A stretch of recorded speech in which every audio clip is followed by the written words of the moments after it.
Hello बच्चों, जहाँ हम लोग स्टार्ट करने वाले चरक चरक विमान का एक नया चैप्टर जिसका नाम है जनपदों उद्वंसनीय। ठीक है, उसके बारे में हम लोग डिस्क्रिप्शन पढ़ेंगे। पंजाब प्रांत की कंपिलक नामक राजधानी, मतलब कंपिलक नामक राजधानी में आषाढ़ के माह में गंगा नदी के तट पर जंगलों में घूमते हुए भगवान पुनर्वसु आत्रेय ने अपने शिष्य अग्निवेश से कहा। क्या कहा उसके बारे में हम लोग डिस्क्रिप्शन पढ़ेंगे। तो कभी कभी डिस्क्रिप्शन से भी क्वेश्चन उठ जाता है कि जनपदों उद्वंस मतलब कहाँ पर कहा गया। तो आप पंजाब प्रांत के बारे में इस तरीके से अगर आप बहुत अच्छा पेपर बनाना होता तो पूछ लेते हैं वो लोग। ठीक, अब जनपदों उद्वंस का वर्णन के बारे में नॉर्मली पढ़ेंगे। ठीक है, हे सौम्य अस्वाभाविक रूप से रहने वाले नक्षत्र ग्रह चंद्रमा, ये कौन कह रहा है? भगवान पुनर्वसु आत्रेय कह रहे हैं। ठीक है, किससे कह रहे हैं? अग्निवेश से कह रहे हैं। ठीक है, पुनर्वसु आत्रेय किससे कह रहे हैं? अग्निवेश से कह रहे हैं। क्या कह रहे हैं अब हम वहाँ पर समझेंगे। हे सौम्य अस्वाभाविक रूप में रहने वाले नक्षत्र ग्रह चंद्रमा सूर्य वायु अग्नि तथा दिशाओं में ऋतु विकार के उत्पन्न होने वाले लक्षण दिखाई पड़ रहे हैं, जिससे पृथ्वी में उपस्थित औषधियाँ के रस वीर विपाक प्रभाव नष्ट हो जाए। इन्होंने कहा कि इस तरीके का हमें क्लाइमेट दिख रहा है कि आगे चल के जो इसमें औषधियाँ हैं वो पूरी तरीके से डैमेज हो जाएंगी। तो इससे पहले कि वो डैमेज हो जाएं आप उन्हें पूरी तरीके से निकाल लें। ठीक है, वहाँ से ये इस डिस्क्रिप्शन को शॉर्ट वे में आपको फाड़ लें, जिससे हम लोग आगे जो नेचर का इम्बैलेंस होगा उसमें जो लोगों को रोग होंगे उनमें हम लोग इन औषधियों का इस्तेमाल करेंगे। यही यहाँ पर डिस्क्रिप्शन कहा गया। ठीक है, अब पढ़ के बताते हैं कि किताबी भाषा में क्या लिखा हुआ है। हे सौम्य अस्वाभाविक रूप में रहने वाले नक्षत्र ग्रह चंद्रमा सूर्य वायु अग्नि तथा दिशाओं के ऋतु विकार से उत्पन्न होने वाले लक्षण दिखाई पड़ रहे हैं, जिसमें पृथ्वी में उपस्थित औषधियों के रस वीर विपाक प्रभाव नष्ट हो जाने के कारण अधिकांश लोग रोगग्रसित रहेंगे। अतः इन रस वीर विपाक प्रभाव नष्ट होने से पहले इन्हें उखाड़ लें। मतलब इनको उखाड़ लें, औषधियों को उखाड़ लें। ठीक, हम इन्हें रोग की चिकित्सा, मतलब जो नेचर के इम्बैलेंस होने से जिनमें रोग उत्पन्न होंगे उनमें इन औषधियों का प्रयोग करेंगे। ठीक है, चिकित्सा में प्रयोग करेंगे जो चिकित्सा की आशा रखते हैं। ठीक, इन औषधियों से जनपदों उद्वंस से उत्पन्न हो रोगों की चिकित्सा करने में कोई कठिनाई नहीं होगी। जनपदों उद्वंस के कारण में अग्निवेश ने प्रश्न पूछा है कि जनपदों उद्वंस इस प्रकार उपदेश देते हुए भगवान आत्रेय मतलब पुनर्वसु आत्रेय यहाँ पर में अग्निवेश ने प्रश्न पूछा। पुनर्वसु आत्रेय से अग्निवेश ने क्या प्रश्न पूछा है? सभी मनुष्य भिन्न भिन्न प्रकृति आहार देह बल साथ में सत्व आयु के होते हैं, फिर भी मनुष्यों का नाश जनपदोध्वंस एक ही व्याधि से कैसे होता है? इन्होंने कहा कि सारे लोगों का नेचर अलग होता है, सारे लोगों की स्ट्रेंथ अलग होती है, सारे लोग अलग अलग काल के अनुसार रोगी पैदा होते हैं, लेकिन एक ही समय पर सभी लोगों को मतलब एक ही समय पर एक मतलब बीमारी आती है और लोगों का विनाश कैसे कर देती है। तो इसके बारे में फिर हमारे जो पुनर्वसु आत्रेय हैं, मतलब भगवान पुनर्वसु आत्रेय हैं, वो क्या उत्तर देते हैं? प्रकृति आहार देह बल आदि के असमान होते हुए वो मनुष्यों में जो भाव समान होते हैं उसमें विकार हो जाने पर एक ही समय पर एक ही तरह के लक्षण उत्पन्न होकर जनपदों का नष्ट हो जाता है। वे समान भाव हैं वायु जल देश काल। यानी कि इन्होंने कहा है कि बाकी सारी चीज़ें डिफर करती हैं, लेकिन कुछ ऐसे कॉमन चीज़ें हैं जो सारे मनुष्यों में पाई जाती हैं। अगर उनमें कोई विकार उत्पन्न हो गया तो सभी लोग एक तरीके से सभी लोगों को रोग हो जाते हैं और बहुत सारे लोगों की मृत्यु हो जाती है। यहाँ अगर हम लोग मॉडर्न डे में बात करें तो कोरोना वायरस आया था। कोरोना वायरस ये नहीं देख रहा था कि आपकी इम्यूनिटी स्ट्रेंथ कितनी है, आपका रहना सहना कैसे है, आपकी क्या है, मतलब ठीक है, वो सबको इम्पैक्ट कर रहा था। ठीक है, सबको कहीं ना कहीं कर रहा था। वही मतलब उसी का डिस्क्रिप्शन उन्होंने बहुत पहले दिया था। ठीक है, अब इसके समान भाव के बारे में पढ़ेंगे। विकृत वायु, विकृत जल, विकृत देश और विकृत काल। ठीक है, विकृत देश जो वाली लिखा, विकृत काल होगा सॉरी यहाँ पर। ठीक है, विकृत वायु के लक्षण ऋतु के विपरीत चलने वाली, अत्यंत वेग वाली, अत्यंत उष्ण या अत्यंत शील मतलब बहुत ज़्यादा ठंडी हवा हो या बहुत ज़्यादा गर्म हवा चल रही हो, भयंकर आवाज़ करने वाली मतलब बहुत ज़्यादा साउंड करने वाली, एकदम मतलब आंधी तूफान आया हो, धूल कण बालू आदि से युक्त मतलब धूल हो बालू हो या बालू के कण वगैरह उसमें पाए जाएँ। ठीक है,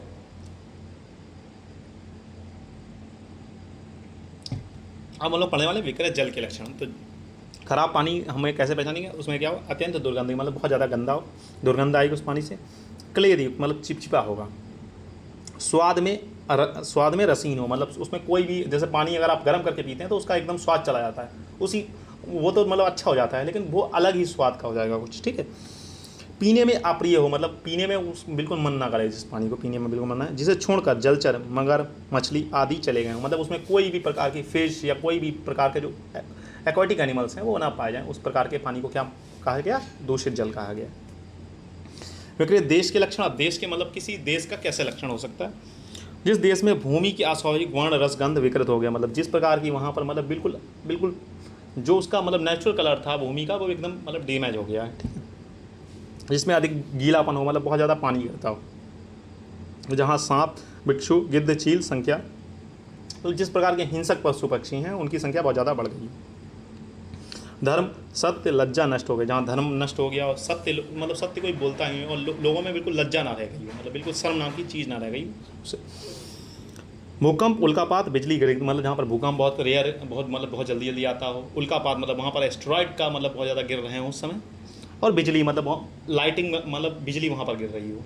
ऐसे स्थान को क्या कहा? विकृत देश कहा गया। चारों तरफ चीख पुकार सुनाई दे, मतलब इधर कोई रो रहा है, इधर कोई रो रहा है, मतलब पूरी तरीके से हाहाकार मचा हुआ जिस जगह पर, उन्होंने उसे कहा विकृत देश कहा।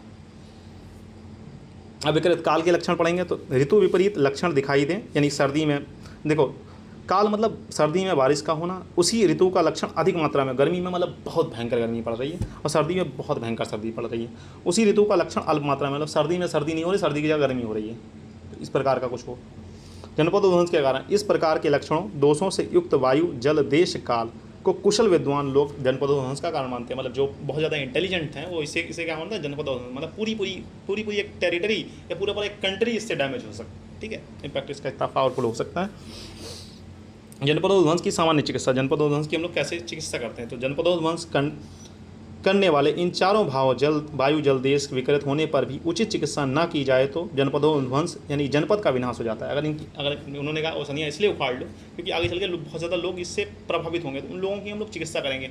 अगर हम लोगों ने उन लोगों की चिकित्सा नहीं की तो पूरा का पूरा एक मतलब पूरा शहर या पूरा कंट्री का भी लपेट में आ जाता है और पूरा मतलब एक समय फैमाइन आ जाएगा एक तरीके से, मतलब बहुत ज़्यादा लोगों की मृत्यु हो जाएगी। ठीक है,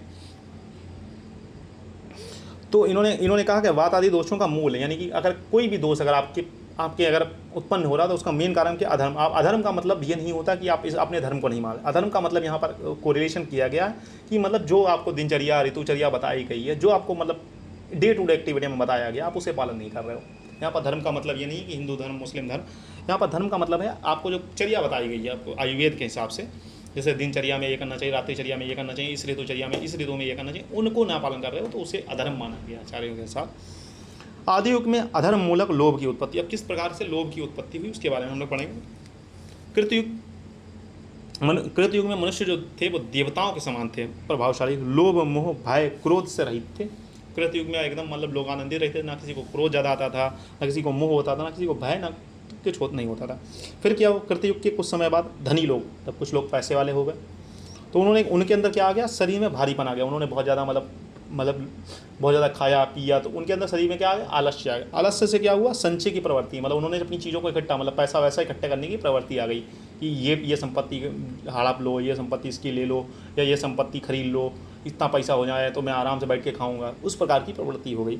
उससे क्या हुआ? परिग्रह माने चीज़ों को इकट्ठा करने की प्रवृत्ति जो आ जाती है, उससे क्या हुई? लोभ की उत्पत्ति, और लोभ से क्या हुई? अधर्म की उत्पत्ति, और अधर्म के बाद क्या होता है? जैसे धर्म की उत्पत्ति हुई वैसे वातादि दोष कोपित हुए और लोगों के अंदर रोग की उत्पत्ति हुई। पुराने ज़माने में कृतयुग में वगैरह रोग लोगों को नहीं होते थे, जैसे देवताओं को रोग नहीं होते, उस समय हम लोगों को भी रोग नहीं हुआ करते थे। फिर क्या हुआ? कुछ धनी लोग हुए, उन्होंने इकट्ठा किया चीज़ों को, इकट्ठा करने के बाद लोभ की उत्पत्ति, लोभ के बाद अधर्म की उत्पत्ति, और अधर्म की उत्पत्ति के बाद वातादि दोषों की उत्पत्ति हुए, उसके बाद क्या हुए? उसका रोग की उत्पत्ति हुई। ठीक है, तो युगानुसार धर्म एवं आयु का नाश, किस प्रकार से धर्म का नाश हुआ, किस प्रकार से आयु का नाश हुआ, उसको हम लोग पढ़ेंगे। ठीक है, कृतयुग में आदमी की जो उम्र बताई गई वो 400 वर्ष बताई गई और पूरा धर्म पूर्ण चलता था, एकदम मस्त, एकदम मतलब 400 साल तक जीता था। त्रेता जब युग आया तो आदमी की जो उम्र हो गई वो 300 वर्ष हो गई, मतलब उसका जो 1/4 हिस्सा था वो लॉस हो चुका है। ठीक है, द्वापर में 200 वर्ष थी, 1/4 हिस्सा लॉस हो गया है।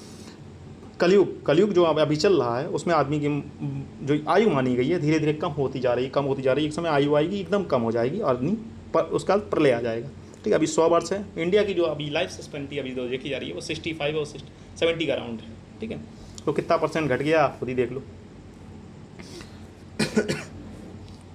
तो नियत एवं अनियत आयु प्रमाण के बारे में पढ़ेंगे। आयु विषयक प्रश्न। इस प्रकार कहते हुए भगवान आत्रेय से अग्निवेश ने पूछा, सभी प्राणियों की आयु नियत काल तक होती है या नहीं? भगवान आत्रेय ने उत्तर देते हुए अग्निवेश से कहा, आयु बलाबल अधिक होना या कम होना देव और पुरुषकर पद आधारित होता है। यानी कि आयु कितने दिन तक रहेगी ये 2 चीज़ों पर डिपेंड करता है। एक तो दैव यानी तुम्हारी जो किस्मत है उसी इस पर डिपेंड करेगा। दूसरा पुरुषकर माने कर्तव्य, यानी कि किस तरीके से, जैसे कुछ लोग फिजिकली फिट रहते हैं तो वो ज़्यादा दिन तक जीते हैं, और कुछ लोग कर्तव्य माने यानी काम को जो कर रहा है, जो आराम से बेड पर पड़ा हुआ है वो काफ़ी कम, 20% यहाँ पर हमको रिलेट कर सकते हैं, उनकी आयु थोड़ी कम होती है। As compare to fit person, ठीक है। और दूसरी चीज़ भाग्य पर भी डिपेंड करता है। आपने देखा होगा बहुत ज़्यादा एक्टिव लोग भी कभी कभी डेथ को मतलब जल्दी ही दुनिया को छोड़ देते हैं, तो वो भाग्य पर भी डिपेंड करता है। दो चीज़ें हैं, एक तो भाग्य हो गया और दूसरा हो गया कर्तव्य। बलाबल, देव और पुरुषकर, अधिक बल होना या कम होना। देव माने पुनर्जन्म में शरीर द्वारा किए गए कर्म, पुरुषकर माने वर्तमान शरीर द्वारा किए गए कर्म, ठीक है। त्रिविध कर्म क्या होता है? उत्तम, श्रेष्ठ, यानी कि इसमें सुख एवं दीर्घायु होगी। देव और पुरुषकर अगर आपका बहुत अच्छा है, ठीक है, और देव और पुरुषकर आपका मीडियम है तो आपकी सुख और दुख मिक्स होगा आपकी आयु में, आपकी ज़िंदगी में, और मध्यम आयु होगी। अगर आपका देव और पुरुषकर मतलब आपका भाग्य भी खराब है और आप कुछ काम भी नहीं कर रहे हो तो आपकी दुख आयु होगी, जितने दिन जियोगे दुखी से जियोगे, और आपकी उम्र जो होगी बहुत कम होगी, ठीक है। आप देखते होगे जो लोग बहुत ज़्यादा टेंशन लेते हैं वो बहुत ज़्यादा लंबी ज़िंदगी नहीं जीते हैं, और जो लोग मतलब बहुत ज़्यादा प्रॉब्लम होने के बाद भी बहुत ज़्यादा हैप्पी रहने की कोशिश करते हैं वो काफ़ी लंबा जीते हैं। काल एवं अकाल आयु मृत्यु संबंधी प्रश्न। अगर सभी प्राणियों की आयु नियत नहीं है तो उनकी काल आयु और अकाल आयु मृत्यु किस प्रकार होती है? इस पर पुनर्वसु आत्रेय क्या उत्तर देते हैं? जिस प्रकार रथ में लगा हुआ धुआं रथ के चलते चलते घिस जाता है और एक समय नष्ट होकर अर्थात उसकी मृत्यु हो जाती है, इसे काल आयु कहा गया। मतलब इन्होंने कहा जैसे रथ में जो एक्सेस लगी होती है वो एक समय घिसते घिसते खत्म हो जाती है, और खत्म हो जाती है तो रथ भी नष्ट हो जाता है, उसे क्या कहा इन्होंने? काल आयु। मतलब आदमी अगर सही से काम कर रहा है, सही से दिनचर्या ऋतुचर्या पालन कर रहा है तो एक समय मरना तो है, मतलब इमॉर्टल तो है, वो उसे मरना है तो एक समय जाके मतलब 100 वर्ष के बाद वो मर जाएगा। लेकिन यदि जिस प्रकार घोड़े के असमर्थ से अधिक बोझ रखने पर, लादने पर, रथ के ऊंचे नीचे स्थानों पर चलने पर, रथ के पलट जाने से, धुरे में तेल आदि स्नेह पदार्थ न लगाने से वह जल्द ही नष्ट हो जाए, उसी प्रकार मनुष्य से सामर्थ्य से अधिक कार्य करने पर, विषम भोजन करने पर, अधिक मैथुन, अधिक अंगनी संपर्क आदि कारणों से आयु अपने समय से पहले नष्ट हो जाती, उसी को अकाल कहा कहते। मतलब इन्होंने अकाल, जैसे उन्होंने पूछा काल मृत्यु क्या, अकाल मृत्यु क्या। अकाल मृत्यु वो है जैसे कोई आदमी बहुत ज़्यादा मैथुनात में लिप्त है, कोई बहुत ज़्यादा काम करने में बिल्कुल लिप्त हो गया है, खाना वाना का नहीं ध्यान दे रहा है, बहुत ज़्यादा मतलब गलत आदतें भी पड़ गई हैं, अल्कोहल वगैरह कंज्यूम कर रहा है, तो उसकी आयु जो है वो अकाल हो जाती है। मतलब उसकी अगर 100 वर्ष की आयु नॉर्मली जो बताई गई है वो 40-50 में निकल लेता है दुनिया से, ठीक है।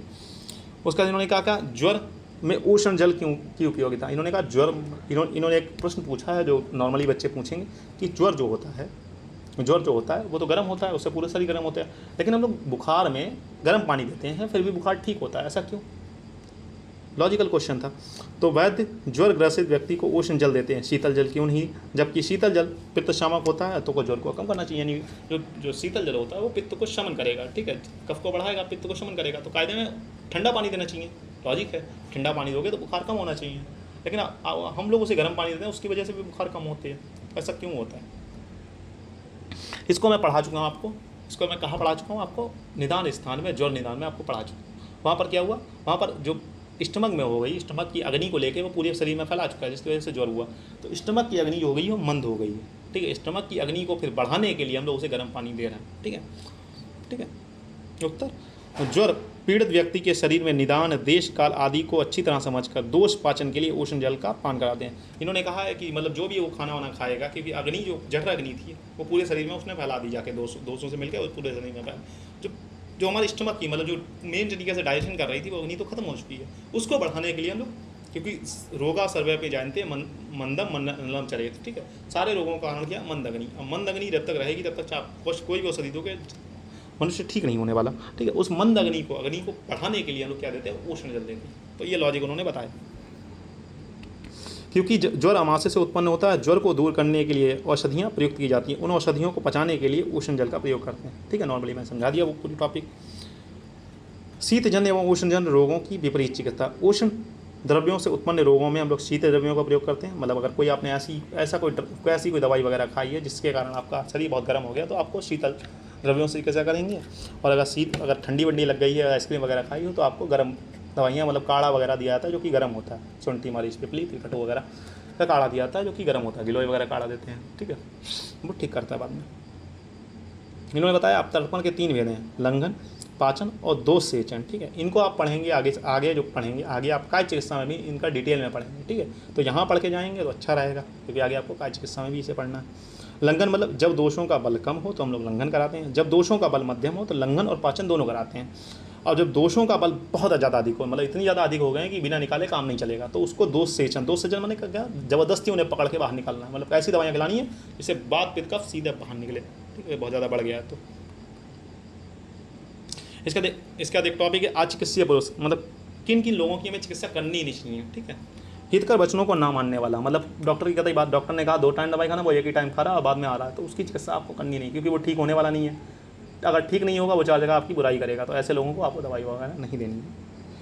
धनहीन सेवक रहित, मतलब जो ज़्यादा पैसे वाला ना हो, उस समय की बात है, लेकिन नॉर्मली इस समय अगर आप पैसा नहीं मिलाता है तो आप उसकी मतलब मेडिसिन आप वगैरह दे सकते हैं, मतलब कम से कम मेडिसिन दें, ठीक है? क्योंकि आपका काम, आप एक डॉक्टर हैं, आपका काम है जान बचाना।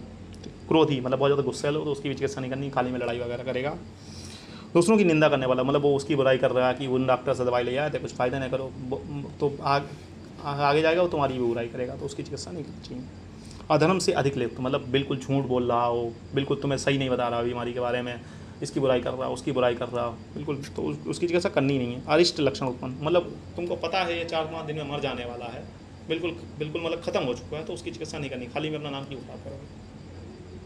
मांस रक्त अत्यंत क्षीण हो गया, मतलब बिल्कुल दुबला पतला हो, बिल्कुल मतलब मरने की कगार पर हो, बिल्कुल मतलब सूखा साखा हो गया बिल्कुल, तो उसकी चिकित्सा नहीं करनी है, उसको भेज देना घर। तो भैया जितना दिन जी सकते हो जी लो जाके, अब आपकी आयु नहीं बची, उसके घर वालों को बता दो कैसे। ठीक है बच्चों, फिर मिलते हैं नेक्स्ट लेक्चर में, तब तक के लिए है बनाइए, पढ़ते रहें, मस्त रहें।